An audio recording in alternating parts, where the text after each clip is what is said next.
ගරු මන්ත්‍රීතුමා කතා කරා. ගරු මුලස්රාඩු මන්ත්‍රීතුමනි විශේෂයෙන්ම අද දවසේ සාකච්ඡා කරන වැය ශීර්ෂයන් යටතේ මම කරුණු දක්වන්න බලාපොරොත්තු වෙනවා ලංකාවට වැඩිම විදේශ විනිමය එකතු කරන විදේශ රැකියා ශාස්ත්‍රය පිළිබඳව විදේශ සේවා නියුක්ති කාර්යාංශයටත් අදාළව අපි දන්නවා අද අපේ රටේ අපනයන ආදායමෙන් තේ රබර් පොල් වලින් ලැබෙන ආදායමට වඩා සංචාරක කර්මාන්තයෙන් ලැබෙන ආදායමට වඩා ලංකාවේ ඩොලර් විදේශ විනිමය සංචිතය පවත්වාගෙන යන්නේ විදේශගත ශ්‍රමිකයන් විසින් වාර්ෂිකව ආසන්න වශයෙන් ලංකාවට එවන ඩොලර් මිලියන 7000ක පමණ බිලියන 7ක පමණ ආදායමයි. මේ ආදායම වුන් තමන්ගේ දෙමව්පියන්ට දරුවන්ට ගෙවල් වලට එව්වත් අවසානයේ යම් හෝ ක්‍රමයකින් එකතු වෙලා තියෙන්නේ අපේ රටේ විදේශ විනිමය සංචිතයට. ඒතර මේ විදේශ විනිමය සංචිතය ආරක්ෂා කරන රටේ වැඩිම ආදායම එකතු කරන මේ ශාස්ත්‍රය පිළිබඳව මේ පාර්ලිමේන්තුවේ අමාත්‍ය ධූර වෙන් කිරීමේදීම අමාත්‍යවරුන් නම් කිරීමේදීම තියෙන්නේ කුඩම්මගේ සැලකිල්ල. ඒ කියන්නේ එක්ක තවත් අමාත්‍යංශයකට ඈඳලා තියෙයි.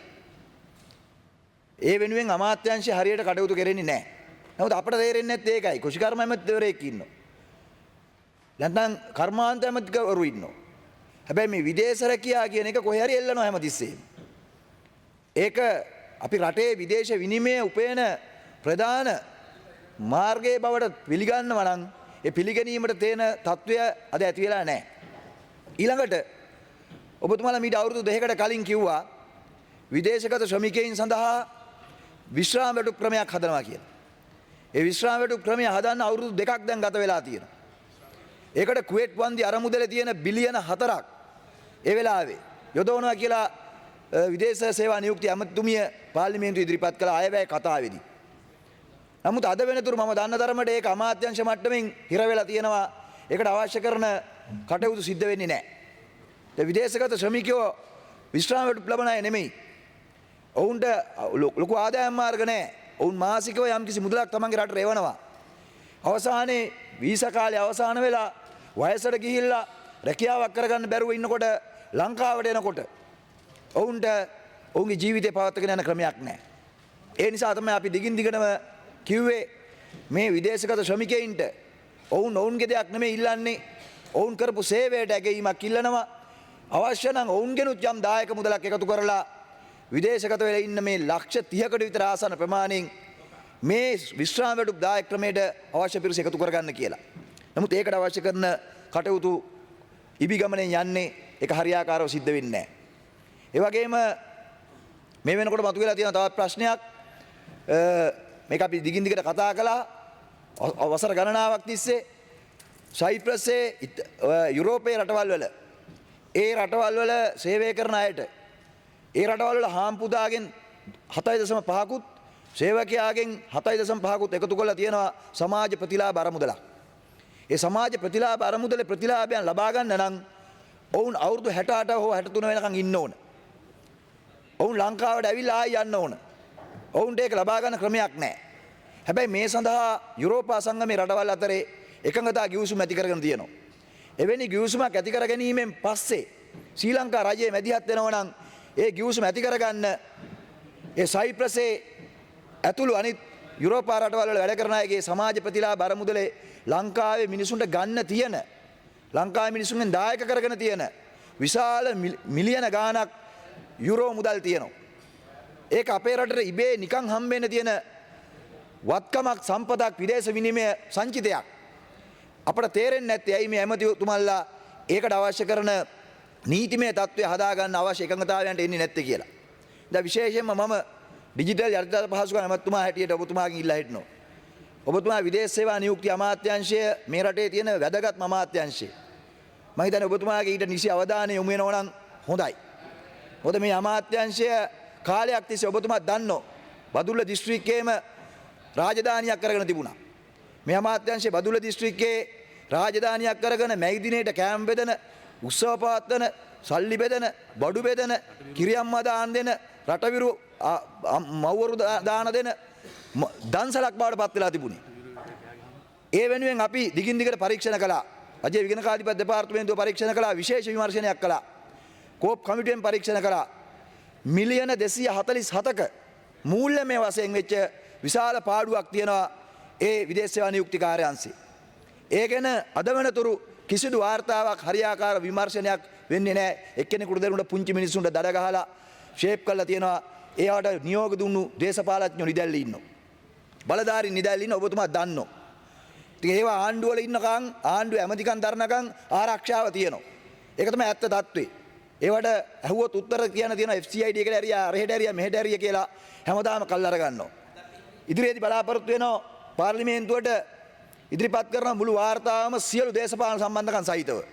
මොකද අපි පොදු ව්‍යාපාර කාර්ය සභාවේ තීරණය කරා ඒක අපට තවදුරටත් වෙන කරන්න දෙයක් නැහැ ගෞරව එමතුමා. ඊට පස්සේ ඔබතුමාගේ අමාත්‍යාංශ ලේකම්තුමා අවශ්‍ය පියවර ගන්න ඕන. ඔබතුමාත් හොරු ආරක්ෂා කරනවද නැද්ද කියන එක එතකොට පෙනේවි රටරම. දැන් මට කියන්න තියෙන ඒක නෙච්චරයි. මම මේ කරුණු ටික කියන්නේ විශේෂයෙන්ම අපි මීට කලිනුත් පාර්ලිමේන්තුවේ කතා කරලා තියෙනවා ගරු මුලාස්රාඩ මන්ත්‍රීතුමනි. විදේශගත වෙලා රැකියා කරලා එන අයගේ දරුවන්ට පාසලක් නැහැ. ඔවුන්ට ප්‍රමුඛතාවයක් නැහැ. ඔවුන් අවුරුදු ගණන් ඒ රටවල් වල ඉඳලා එනවා. හැබැයි අපි ඉදත් කිව්වා මීට කලිනුත් කිව්වා අධ්‍යාපන අමාත්‍යාංශයේ මැදිහත් වෙලා අඩුතරම එක දිස්ත්‍රික්කයක ප්‍රධාන ජාතික පාසලක එක පන්ති කාමරයක් ඉංග්‍රීසි මාධ්‍යයෙන් ආරම්භ කරන්න. ඒ විදේශගත වෙලා වැඩ කරලා එන අයගේ දරුවන්ට ප්‍රමුඛතාවයක් දෙන්න. ඔවුන්ට මෙහි ලයිට් බිල් පෙන්වන්න බෑ. වතුර බිල් පෙන්වන්න බෑ. සින්නක් කරොප්පු ඉඩම් නැහැ.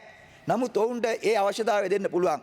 රජයේ සේවකයෙක් හැටියට වෛද්‍යවරයෙකුට මාරු වීමක් හැදිලා එනවා නම් ඒ ප්‍රමුඛතාවය තියෙනවා නම් හමුදා නිලධාරියෙකුට ඒ ප්‍රමුඛතාවය තියෙනවා නම් ඇයි ලංකාවට වැඩිම විදේශ විනිමයක් ගේන ඒ අයගේ දරුවන්ට ඒ අවස්ථාව දෙන්න බැරි? දැන් අපි මෙහි පෞද්ගලික විශ්වවිද්‍යාල ආරම්භ කරන්න කතා කරනවා මොකටද මේ විදේශ විනිමය ලංකාවේ ආරක්ෂා කරගන්න. ලංකාවට විදේශ විනිමය ගෙන්න ගන්න සුද්දන්ගේ දරුවන්ට උගන්නලා. සුද්දන්ගේ දරුවන්ට උගන්නන්න කතා කරනවා. හැබැයි ඕමානේ ශ්‍රී ලංකා පාසල තියෙනවා. කටාර් ශ්‍රී ලංකා පාසල තියෙනවා. සෞදි ශ්‍රී ලංකා පාසල තියෙනවා. ඒ පාසල් වල ළමයි උසස් පෙළ සමත් වුණාට පස්සේ ඔබතුමා දන්නවද? ඒ ළමයි යන්නේ බංග්ලාදේශ විශ්වවිද්‍යාල වලට. මලේසියා විශ්වවිද්‍යාල වලට. වෙනත් රටවල විශ්වවිද්‍යාල වලට. ඇයි හේතුව? ඒ ළමයින්ගේ දරුවන්ට ලංකාවේ විශ්වවිද්‍යාලයකට ඉල්ලුම් කරෝතින් මව් භාෂ කතා කළත් සිංහල භාෂාව කතා කළත් ඒ දරුවෝ සලකන්නේ විදේශික හැටියට. දෙමාපියෝ ලංකාවට මුදල් ලෙවන්න කැමතියි. ලංකාවට ගාස්තු ගෙවන්න කැමතියි. දෙමාපියෝ ලංකාවට මුදල් ලෙවන්න කැමති වුණත් ඒ දරුවන්ට තියෙන්නේ අර 100.5% ඇතුලේ විදේශ කැටගරියෙන් තමයි එන්නේ. මේක මොන කර්මයක්ද? එතකොට ඒ දරුවත් සලකන්නේ ලාංකික පාස්පෝර්ට් එක තිබුණට බංග්ලාදේශ සමාජිකයෙක් හැටියට. බංග්ලාදේශ පුරවැසියෙකුටයි මාලදිවයින් පුරවැසියෙකුටයි තියෙන පහසුකමට වඩා කිසිම පහසුකමක් ඕමාන් හරි කටාර් හරි සෞදි හරි ඒ ශ්‍රී ලංකා පාසලේ ඉගෙන ගත්ත දරුවෙකුට ලංකාවේදී නැහැ. අපි කියන්නේ අඩුතරමේ ඒ ප්‍රතිශතේවත් විශ්වවිද්‍යාල ප්‍රතිපාදන කොමිසමත් එක්ක කතා කරලා ඔබතුමාලට වැඩි කරලා වෙනස් කරලා දෙන්න පුළුවන්. එහෙම වුණොත් අපිට විදේශ විනිමයත් එනවා. අපේ මව් රටේ දරුවොත් එනවා. ඒ දෙමව්පියන්ගේ වැඳීමත් අපේ රටට තියෙනවා. මේවා එයාට තියෙන ප්‍රශ්න. ඊළඟට ඔබතුමා දන්නවා මේ ගාස්තු අය කිරීම. මම සභාගත කරනවා මේ වෙලාවේ හැන්සාඩ් වාර්තාවට ඇතුල් කරන්න කියලා ඉල්ලා හිටනවා. විධිමත් අනුමැතියකින් තොරව විදේශගත වෙන ශ්‍රමිකයින්ගෙන් විදේශ සේවා නියුක්ති කාර්යාංශයේ විවිධ ගාස්තු අය කරනවා. ඒ ගාස්තු වල තියෙනවා සේවා ගිවිසුම් ලියාපදිංචි ගාස්තු, පුහුණු ගාස්තු, මැද පෙරදිගට වෙනම පුහුණු ගාස්තු, සාක්ෂරතා ගාස්තු, දෙමළ සාක්ෂරතා ගාස්තු මේ ආදී වශයෙන් විවිධ ගාස්තු අය කිරීම සිද්ධ කරනවා. ඉතින් මම කියන්නේ මේකයි. දැන් ඔබතුමාලට තියෙන කම්කරු සුබ සාධන අරමුදලක්. ඒ අරමුදල පාවිච්චි කරන්න තියෙන්නේ මේවට තමයි. පුහුණු වීම කටයුතු වලට තමයි. ඒවට ඒ කරලා ඒ ඉදිරිමත් කරන වෙනුවට වද දෙන තත්ත්වයක් තියෙනවා. ඔබතුමා හොඳට බලන්න එයාපෝට් එකේදී සිද්ධ වෙන හිංසනේ. එයාපෝට් එකෙන් යනකොට අපේ රටට විදේශ විනිමය ගේන්න යන මිනිස්සු බෑග් එක දිහා බලලා, ඇඳුම දිහා බලලා, පෙනුම දිහා බලලා දඩ ගහන ක්‍රමයක් තියෙන්නේ. ඉතින් මේ ක්‍රමයක් නැති කරන්න ඕන. එහෙම කරොත් ඒ මිනිස්සු ආත්ම ගෞරවයක් ඇතුව යන්නේ නැහැ එතනින්.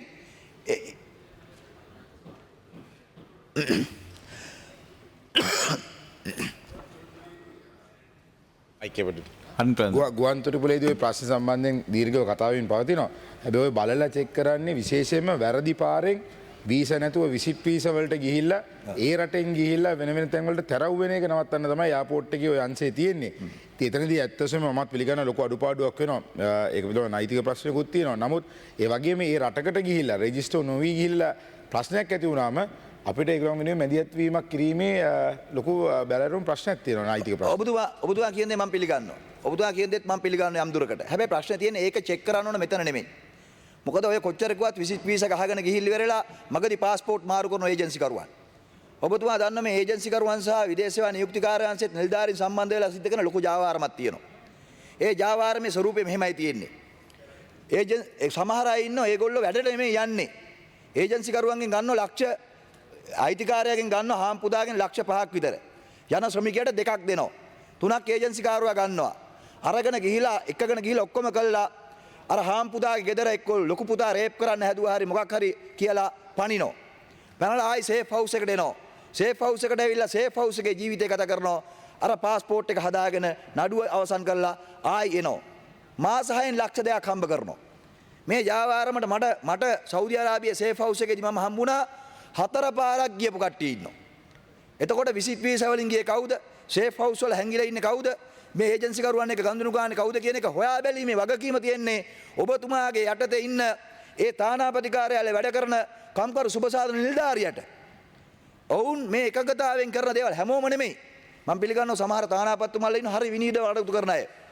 ලංකාවේ විදේශ ශ්‍රමිකයන් ගැන ලොකුම ප්‍රශ්න තිබිච්ච රටවල් තමයි කුවේට්, සෞදි, ඕමාන් වගේ තැන්වල අද තත්ත්වය හොඳයි.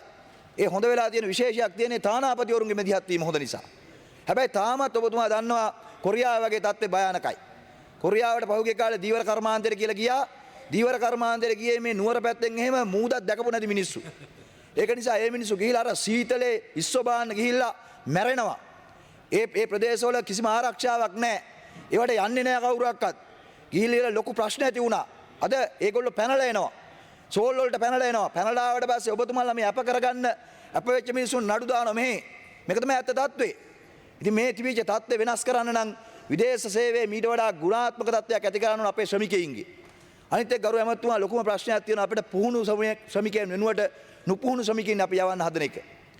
මම කියන්නේ අපි ප්‍රතිපත්තියක් හැටියටම රජයක් හැටියට එකඟතාවයට එන්න ඕන මේ ළමයින් අසරණ කරලා පවුල් විනාශ කරලා පවුල් විසිරවලා මේ මව්වරු කාන්තාවන් විදේශගත කරන ක්‍රමවේද ගැන මම ස්තුතිවන්ත වෙනවා. ඇත්තටම අර මව් ඒ පොත බලලා නැවත ඒක විනාශ කරන්න උත්සාහ දරීම නතර කිරීම ගැන ඔබතුමාලා ඒක නිසා පවුල ආරක්ෂා වෙලා තියෙන යම් ප්‍රමාණයකට. නමුත් පුහුණු ශ්‍රමිකයන් යවන්න පුළුවන්. විශේෂයෙන්ම ගරු ඇමතුමා හුඟක් රටවල් වලින් දැන් හමුදාවෙන් විශ්‍රාම ගියා ඉන්නවා. අපේ රටේ හමුදා සේවයට ලොකු පිළිගැනීමක් තියෙනවා. ඔවුන් හමුදාවේ වැඩ කරද්දී විවිධ ශ්‍රේණිවල වැඩ කරලා තියෙනවා. කාර්මික ශ්‍රේණිවල, රියදුරු ශ්‍රේණිවල විවිධ ශ්‍රේණිවල වැඩ කරලා තියෙනවා. හැබැයි ඔවුන් ලංකාවෙන් පිටරටකට රස්සාවකට ගියොත් එහෙම ඔවුන්ට තියෙන්නේ හමුදාවේ වැඩ කරා විතරයි. වෙන මොකුත් නැහැ. හැබැයි අපිට පුළුවන් ඔවුන්ට ලංකාවෙන් එළියට යනකොට යම් සහතිකයක් දෙන්න. ඒක ලංකාවේදී පාවිච්චි කරන්න නෙමෙයි. ආරක්ෂක අමාත්‍යාංශයත් එක්ක ඔබතුමාට කතා කරලා, විදේශ කටයුතු අමාත්‍යාංශයත් එක්ක ඔබතුමාට කතා කරලා ඩිප්ලෝමා සහතිකයක්, විවිධ සහතිකයක් දෙන්න පුළුවන් ඔබතුමාලට. මේක ඒ රටට ගිහිල්ලා ඒ සේවය සඳහා පුහුණුවක් තියෙන විශේෂ හැකියාවක් තියෙන කෙනෙක් කියන එක ඔප්පු කිරීමේ සහතිකයක්. එහෙම කරන්න පුළුවන්. මම දන්නවා ඉන්දියාවේ දේ කරනවා. අද පාකිස්තාන් කට්ටිය දේ කරනවා. ඉන්දියාවෙන් ඇවිල්ලා ඉන්න නොපුහුණු අයට ඒගොල්ලෝ මාස 6න් 6ට සහතික දෙනවා. දීලා මේ මිනිස්සු තමයි මැනේජර්ලා.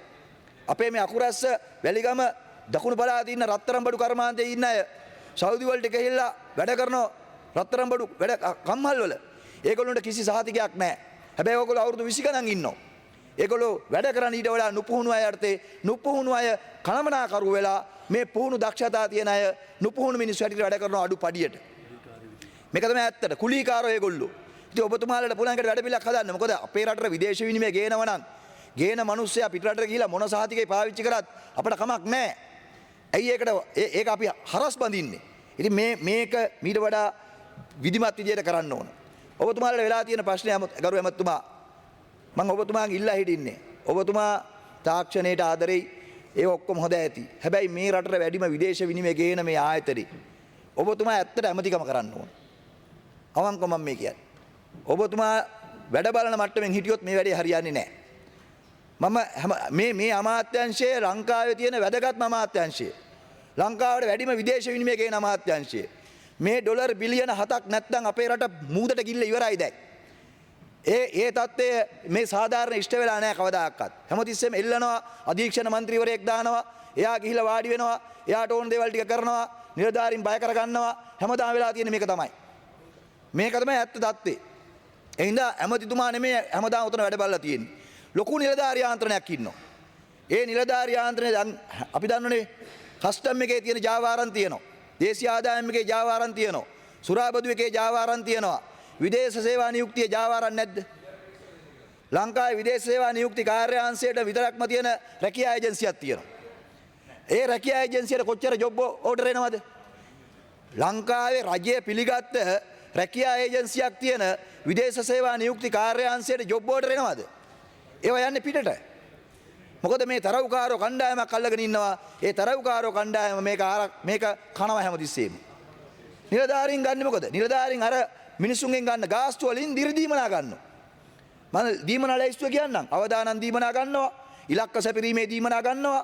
පැමිණීමේ දීමනක් ගන්නවා. ඉතින් පඩි ගන්නෙ මොකටද එහෙනම්? මේ ඔක්කොම ගන්නවා නම්. ඉතින් මේ අරගෙන මොනවද කරන සේවය?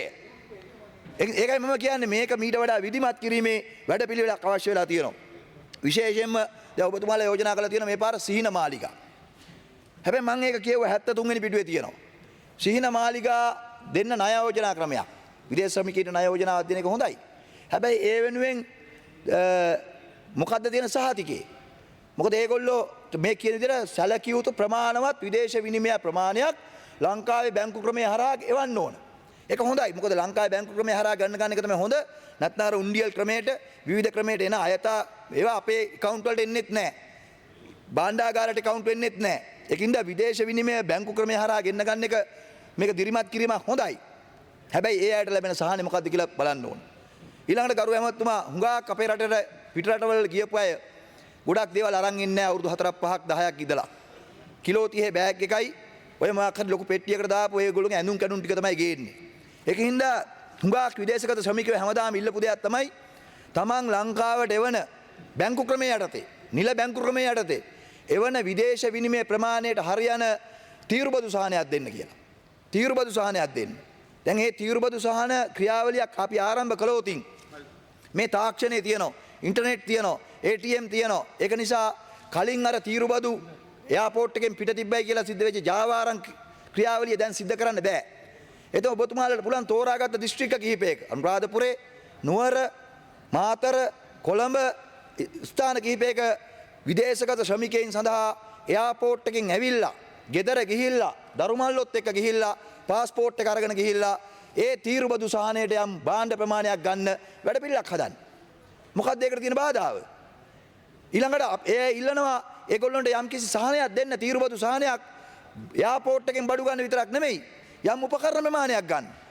අපි හිතමු යම් බේකරි එක වැඩ කර කෙනෙක් ඉන්නවා නම් පිටරටක ගිහිල්ලා ඌට බේකරි කර්මාන්තයේම ගැලපෙන උපකරණ ටිකක් ලංකාවට ගෙනල්ලා ඒ කර්මාන්තයේම දියුණුව කරගෙන යන්න ඌට අවස්ථාවක් තියෙන්න ඕන.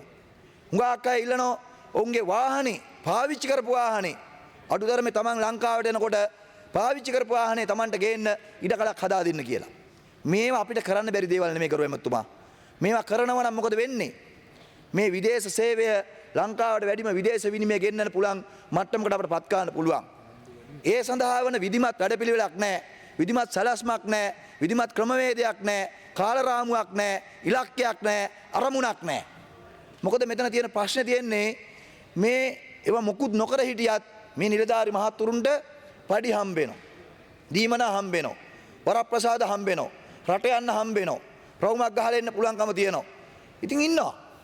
මොකද අර ශ්‍රමිකයෝ යන්න ලංකාවෙන් එයාපෝට් එකෙන් කොහොම හරි යන්න ගාස්තුවක් එනවනේ. ගාස්තු වැඩි කරගන්නත් පුළුවන්. ඒ ක්‍රමෙත් හදා ගන්න පුළුවන් ඔබතුමාලට. ඒ නිසා මෙන්න මේ தත්ත්වය වෙනස් කිරීම අනිවාර්යයක් හැටියටම තියෙනවා කියන එක තමයි මම විශ්වාස කරන්නේ. විශේෂයෙන්ම අපි නැවතත් අවධාරණය කරන ඔබතුමාලගෙන් මම ඔබතුමාගෙන් ඇත්තටම බලාපොරොත්තු වෙනවා අවංකව ඔබතුමාට යම් අපහසුතාවයක් තියෙනවා නම් අපි ඒක සාකච්ඡා කරමු. මෙතෙක් අනුගමනය කරපු මේ විදේශගත ශ්‍රමිකයන් සඳහා අවුරුදු 2ක් තිස්සේ දෙනවයි කියලා තියෙන අද අමාත්‍යංශයේ හිර වෙලා තියෙන විශ්‍රාම වැටුප් ක්‍රමය කවද්ද ක්‍රියාත්මක කරන්නේ? ලීගල් ඩ්‍රාෆ්ට්මන් යටතේ තියෙන තුමා දන්නවා මේ ක්‍රීඩාවෙත් තියෙන ඇන්ටි කරප්ෂන් එකේ ඒකත් දෙකම තියෙන්නේ ක්‍රීඩා ලීගල් ඩ්‍රාෆ්ට්මන් නීතිපති කෙටුම්පත් වංශේ විශ්වාස කරනවා ඒකට අපි මම ගිහිල්ලා පහුගිය දවසකදී නීතිපතිතුමාත් හම්බුණා මේක ඉක්මන් කරන්න කියලා මම විශ්වාස කරනවා මේ මාසය ඇතුළතදී ඒක එන්න ඕනි කියලා. තාමත් විශාල කාලයක් මම හිතන්නේ අවසාන වසාවේ අපි මාර්තු මාසේ 13 වෙනිදා සිහි කැඳවීමකුත් ඒට ඇරිය මේක ඉක්මන් කරලා දෙන්න කියලා එළියුමත් ඕනම සභාගත කරන්න පුළුවන්. බොහොම ස්තුතියි. ඒ වගේම ඇත්තටම දැන් මෙතන ලොකුම ප්‍රශ්නේ තියෙන ගරු ඇමතුමා මම කියන්නේ ඔබතුමාට ඒක තලතාතු කොරල ගරු ඇමතුමියත් මැදිහත් වුණා. එතුමිය තමයි සභාපතිතුමිය හැටියට කටයුතු කරන්නේ. අපේ පාර්ලිමේන්තුවේ අපි විශේෂ තේරීම් කාරක සභාවක් පිහිටවලා තියෙනවා. විදේශගත ශ්‍රී ලාංකික ශ්‍රමිකයින්ට වැඩ කරන අයට ඡන්දයිතිය ලබා දීම සඳහා. මොකද මේ ඡන්දයිතිය නැතිවීම විසින් මේ සියල්ල යට කරලා තියෙන්නේ. මොකද විදේශගත ශ්‍රමිකයෙක්ව මේ පාර්ලිමේන්තුවේ ඉන්න මහජන නියෝජිතයින්ට වැදගත්කමක් නැත්තේ ඡන්දයක් නැහැනේ. දැන් ඔබතුමාලාගෙන් කවුරු හරි ළමයා ඉස්කෝලේට දාගන්න ඉන්න ඇහුවොත් එහෙම ළමයා දාලා දෙන්න සෑහෙන මහන්සි ගන්නවා ගමේ ඡන්දදායකයාගේ. හැබැයි විදේශගත ශ්‍රමිකයාගේ ඡන්දදායකයා ඡන්දේ දාන්නේ නැති කෙනෙක් හැටියට සලකන්නේ. ඒක වැරදි ඇත්තටම. ඔවුන් ලංකාවේ දේශපාලනයට සමාජයට ඔබතුමාලා දන්නවා පිටරට ගියාම අපට වඩා උනන්දුයි. අපේ රට ගැන අපට වඩා හැඟීමක් තියෙනවා. අපට වඩා රට ගැන කතා කරනවා. රටේ උන්නතිය ගැන කතා කරනවා. රටට ගෙන්නන දෙයක් ගැන කතා කරනවා. ඒගොල්ලොන්ට ඡන්දයිතිය ලබා දීම සඳහා තේරීම් කාරක සභාවක් අපි දැම්මා. දාලා ඒක මැතිවරණ කොමසාරිස්තුමා, ආගමන විගණන පාලකතුමා, විදේශ කටයුතු අමාත්‍යාංශයේ සියලු වාර්තා කැඳෙව්වා. අපි කියන්නේ අඩුතරමේ ඔබතුමාලා එළබෙන ජාතික මැතිවරණයකදී ජනාධිපතිවරණ වෙන්න පුළුවන්, මහ මැතිවරණ පුළුවන්, පළවෙනි ජාතික මැතිවරණයකදී ඒ ශ්‍රමිකයින්ට වැඩ කරන අයට ඡන්දයිතිය ලබා දෙන්න කටයුතු කරන්න ඕන. ඒක තමයි ඔවුන්ගේ අයිතිවාසිකම. ඔවුන්ට තමන්ගේ අයිතිවාසිකම කෙනෙක් කතා කරන්න පුළුවන් වෙන එතකොට ඔබතුමාලා අර සාම්ප්‍රදායිකව එක අයවැයකදී ඔන්න සීන මාලිගාවක් දෙනවා, ඔන්න මොකක් හරි පෙන්නනවා කියලා වැඩක් නැහැ. ඔවුන්ටත් අයිතිවාසිකමක් තියෙනවා. අද රටවල් 61ක ඔබතුමා දන්නවා ඡන්දයිතිය තියෙනවා. අපට වඩා ගොඩක් පිටිපස්සේ ගිහින් මාලදිවයිනේ පහුගිය ජනාධිපතිවරණ තිබ්බලා. මාලදිවයිනේ ජනාධිපතිවරණ තියෙනකොට ලංකාවේ මාලදිවයින් තානාපති කාර්යාලයේ ඡන්ද පෙට්ටි දෙකක් තිබ්බා. ඒ මිනිස්සු ඡන්ද දැම්මා. ඇමරිකා එක්සත් ජනපදයේ ජනාධිපතිවරණ වෙලාවේ අභ්‍යවකාශයේ ඡන්දේ පාවිච්චි කරනවා. අද අපි මේ තාම අපේ දේ කරගන්න බෑ. හැබැයි අපේ ලක්ෂ 30ක විතර මහා ශ්‍රම බලකායක් මේ රටවල් වල ගිහිල්ලා ඉන්නවා. අපි කියන්නේ තානාපති කාර්යාලය පාවිච්චි කරගන්න පුළුවන්. අන්තර්ජාලය පාවිච්චි කරගන්න පුළුවන්. ඒ ඕන ක්‍රමයකින් අපිට ඒකට යන්න පුළුවන්කම තියෙනවා. ඒවා කළොත් ගරු ඇමතුමා විදේශගත ශ්‍රමිකයින්ට දැනේවි අඩුතරමේ ඔබතුමාලා ආණ්ඩුවක් හැටියට මේ වියදමක් දරන්නේ නැතුව ඡන්දයිතිය ලබා දීමේ අයිතිය වෙනුවෙන් වැඩ කරන එකට මොන වියදමක්ද යන්නේ ආණ්ඩුවකට? ඒ වගේ දෙයක් කරොත් ඒ මිනිසුන්ට ආත්ම ගෞරවයක් තියෙනවා. මේ රට ගැන හැඟීමක් ඇති වෙනවා. අපේ රටට අපි උපයන මිනිස්සු බවට පිළිගැනීමක් තියෙනවා. ඒක ඔබතුමාගේ මම විශේෂ අවධානය යොමු කරනවා ඉෂ්ට කරන්න කියලා. ඒ වගේම මම විශේෂයෙන්ම පාර්ලිමේන්තු කටයුතු අමාත්‍යාංශය ගැන යමක් කියන්න ඕන අපේ ගායන්ත කරුණාතිලක ඇමතුමා මැදිහත් වීමෙන් එතුමාත් ඒ වගේම විශේෂයෙන්ම අමාත්‍යාංශ ලේකම්තුමා අතිරේක ලේකම් මල්කාන්ති මහත්මිය මැදිහත් වෙලා විශේෂ වැඩපිළිවෙලක් ආරම්භ කළා. පාර්ලිමේන්තුව පිළිබඳව දැනුවත් කරන්න පළාත් මට්ටමින් රාජ්‍ය නිලධාරීන් කැඳවලා. මම ඇත්තටම අගය කරනවා. මොකද ඒකට මමත් හැම වැඩමුළුවකටම සම්බන්ධ වුණා කෝප් කමිටුවේ සභාපතිවරයා හැටියට. අපේ පාර්ලිමේන්තු කටයුතු ව්‍යවස්ථාදායක අධ්‍යක්ෂකතුමා ජගත් මහත්තයා සම්බන්ධ වුණා. බොහෝ දෙනෙක් සම්බන්ධ වුණා. එතකොට තමයි අපි දැක්කේ ගරු ඇමතුමා මේ පාර්ලිමේන්තු සම්ප්‍රදායන් ගැන මේ මහ සභාව මේ චේම්බර් එකට එහා ගිහිල්ලා පාර්ලිමේන්තු කාරක සභාව ගැන, පෙස්සම් කාරක සභාව, ගිණුම් කාරක සභාව, කෝප් කමිටුවේ කාර්යභාරය ගැන මොනතරම් අඩු දැනුමක්ද පහළ මට්ටමේ නිලධාරීන්ට තියෙන්නේ කියලා. විශේෂයෙන්ම දිස්ත්‍රික් ලේකම්තුමාලා, ප්‍රාදේශීය ලේකම්තුමාලා, සහකාර අධ්‍යක්ෂකවරු, ගිණුම් නිලධාරීන් කැඳෙව්වට පස්සේ තමයි අපි දන්නේ මේ පාර්ලිමේන්තුවට වාර්තා කරනවා කියලා, පාර්ලිමේන්තුවට වග කියනවා කියලා මේ මිනිස්සු දන්නේ ඉතාලම අඩු දැනුමක්. එතකොට අපි කොච්චර ගෙනල්ලා මේ කාරක සභාව ඉස්සරහට, ගිණුම් කාරක සභාව ඉස්සරහට ඒගොල්ලොන්ගේ වැරදි අඩුපාඩුකම් හෙව්වට වැඩක් නැහැ. ඒගොල්ලොන්ට දඬුවම් දුන්නට වැඩක් නැහැ. ඒගොල්ලොන්ට බැන්නට වැඩක් නැහැ. ඒගොල්ලෝ දැනුවත් කිරීමේ වැඩසටහනක් නැත්තම්. ඒගොල්ලොත් එක්ක අපිට සහයෝගයෙන් කටයුතු කරන දකුණු පළාතෙත් අපි කැඳෙව්වා, ඔබතුමාත් සහභාගී වුණා. ඒක ඉතා සාර්ථකයි. මම කියන්නේ ඒක සාර්ථකත්වයේ ඒ නිලධාරි මහතුරු මැදිහත් වීමත් ඒකට විශේෂයක් වුණා. මේ පාර්ලිමේන්තුව පිළිබඳ ගරුත්වය ඇති කරන්න, පාර්ලිමේන්තුව පිළිබඳ විශ්වාසය ඇති කරන්න ඒ වගේ දේවල් කරන්න පුළුවන්. මොකද පාර්ලිමේන්තුව කියන්නේ අද හුඟක් වෙලාවට තියෙන්නේ මේ කුණුහරුප කතා කරන මොකද කුඩු ගහන කට්ටිය ඉන්නවද, අරව ගහන කට්ටිය ඉන්නවද කියලා හොයන තැනක් විතරක් බවට පත් වෙලා තියෙන්නේ. හැබැයි ඒ වෙනුවට පාර්ලිමේන්තුව තිබෙන ගරුත්වය ඇති කරන්න නම් සමාජය තුල, ජනතාව තුල, නිලධාරීන් තුල මීට වඩා මතයක් හදන්න ඕන. මම කියන්නේ ඔබතුමාට මම යෝජනා කරනවා දැන් එතන අපේ වැඩමුළු වලට ආපු හුඟක් අය අපිට එක පළාතකට එක වැඩමුළුවක් කරන්න පුළුවන් උනේ දිනයක් පුරා. ඒගොල්ලොන් ඉල්ලීම තියෙන දිස්ත්‍රික් මට්ටමින් ඒක කරන්න කියලා. දිස්ත්‍රික් මට්ටමින් කරන්න, ඒ වගේම පාසල් මට්ටමින්.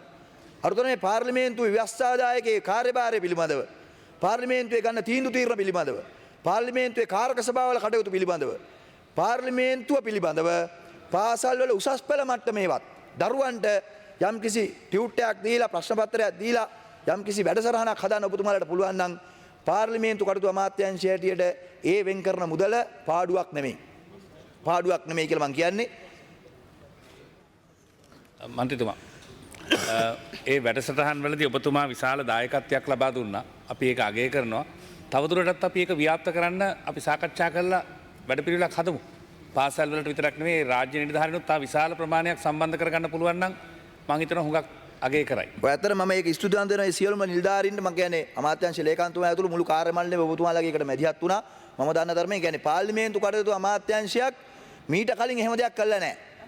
මම කියන්නේ ඒකයි පාර්ලිමේන්තු කටයුතු අමාත්‍යාංශය හුඟක් වෙලාවට කරන්නේ මේ පාර්ලිමේන්තු මන්ත්‍රීවරුන්ගේ පහසුකම් ටික නිවාස ණය ආධාර රක්ෂණය හදලා දෙන ටික තමයි. ඒ වෙනුවට පාර්ලිමේන්තුව ගමට ගෙනහිල්ලා යම්කිසි කාර්යභාරයක් ඔබතුමාගේ උපදෙස් අනුව හෝ නිලධාරීන්ගේ මැදිහත් වීමෙන් දෙකෙන්ම සිද්ධ වුණා. මම ඒක මේ මොහොතේ අගය කරමින් විශේෂයෙන් මම නැවත වතාවක් විදේශ සේවා නියුක්ති කාර්යාංශයක් හැටියට හිතන්නේ නැතුව විදේශ සේවා නියුක්ති අමාත්‍යාංශය හැටියට හිතලා ගරු ඇමතුමාගේ පූර්ණ මැදිහත් වීම යොමු කරන්න කියලා ඉල්ලා සිටිමින් මගේ අදහස් දැක්වීම අවසන් කරනවා. බොහොම ස්තුතියි.